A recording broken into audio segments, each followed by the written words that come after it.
एक दूर देश में एक जंगल में हाथियों का एक परिवार रहता था। इस परिवार का सबसे छोटा सदस्य एक बहुत ही जिद्दी और शरारती बच्चा हाथी था। एक दिन जब उसके माँ बाप सैर पर जा रहे थे तो उन्होंने उससे चिल्लाकर कहा, प्यारे तुम कहाँ हो? आओ हम सैर पर जा रहे हैं। बेटा हमारे साथ चलोगे? कुछ ही देर में बच्चा हाथी उनके पास आया। उसे उनके साथ सैर पर जाने की कोई इच्छा नहीं थी। मैं तुम्हारे साथ नहीं आना चाहता, यह बोरिंग है। तुम्हारी भाई बहन तो बहुत उत्साहित हैं आने के लिए, तुम ऐसे क्यों हो? मैं तुम्हारे साथ नहीं आना चाहता, यह बोरिंग है। ठीक है, वे तो जा सकते हैं।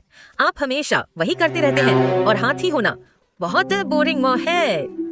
माँ और इडियट पापा हाथी उसके इन शब्दों को सुनकर बहुत हैरान हुए, पर उन्होंने यह नहीं दिखाया।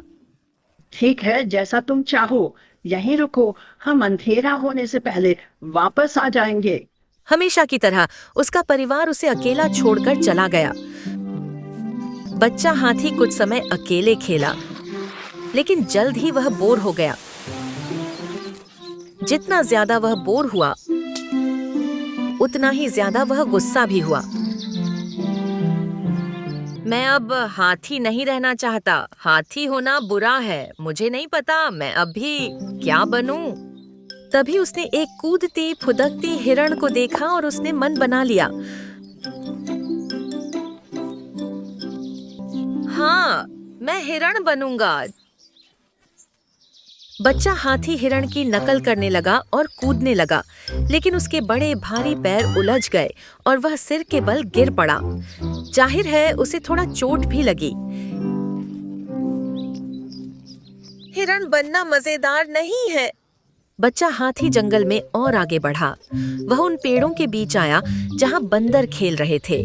वे एक शाखा से दूसरी शाखा पर कूद रहे थे और खूब मजा कर रहे थे। तो उसने सोचा, बंदर इतने मजे करते हैं, मुझे भी बंदर बनना चाहिए। उसने बंदरों को आवाज लगाई, अरे बंदरों, देखो मैं भी बंदर हूँ, मेरे साथ खेलो। बंदर थोड़ी देर के लिए रुके और बच्चा हाथी को देखा। फिर वे सभी पेड़ से उतरकर उसके चारों ओर घेर गए। एक उसके ऊपर कूदा, एक उसकी कान खींचने लगा, एक उसकी सूंड पर लटका और आखिरी ने उसके सिर पर नारियल फेंका। बच्चा हाथी स्तब्ध रह गया और भाग नहीं पाया। बंदरों की तरह शाखाओं पर कूदना उसके लिए संभव नहीं था और वे उसे चोट पहुंचा रहे थे। वह बंदरों के साथ खेल नहीं सका। अंत में उसने अपनी सूंड से उन्हें हटाया और जितनी तेजी से हो सका भाग गया। बच्चा हाथी फिर जंगल में और आगे बढ़ा। इस बार उसने एक पेड़ पर गिलहरी को देखा। गिलहरी एक चेस्टनट लेकर अपनी बिल में जा रही थी। कितनी प्यारी जानवर है।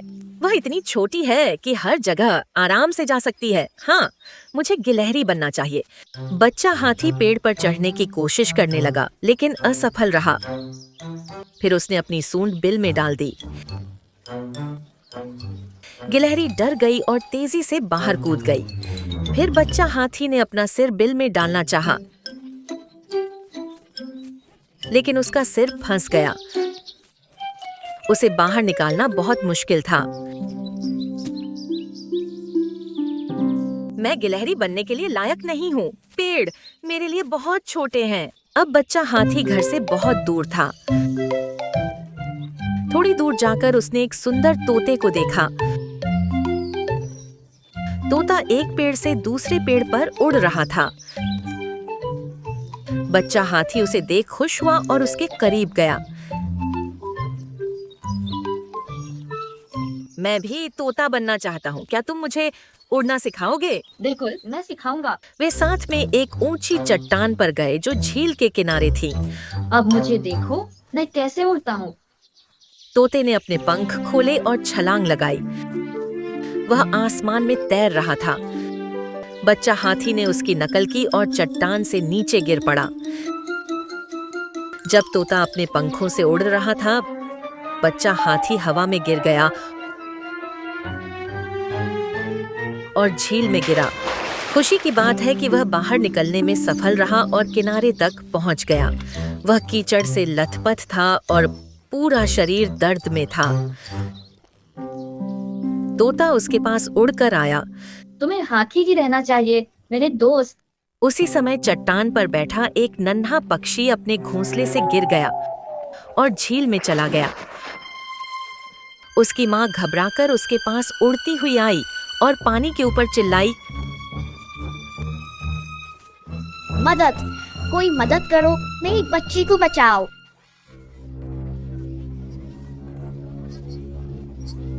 बच्चा हाथी तुरंत पानी में कूद पड़ा। उसने अपनी सूंड पानी में डालकर बच्ची की तलाश शुरू की।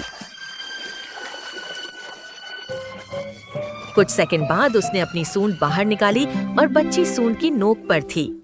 वो जिंदा है, वो जिंदा है। बच्चा हाथी ने ध्यान से बच्ची पक्षी को झील के किनारे रखा। माँ पक्षी उड़ती हुई उनके पास आई। धन्यवाद कि तुम यहाँ थे। अगर तुम न होते तो वह डूब जाती। ये सुनकर बच्चा हाथी बहुत खुश हुआ। उसे अपनी अहमियत का एहसास हुआ। अगर मैं हाथी न होता तो मैं इस बच्ची को बचा नहीं पाता। रात होने को थी। बच्चा हाथी अब घर से बहुत दूर था।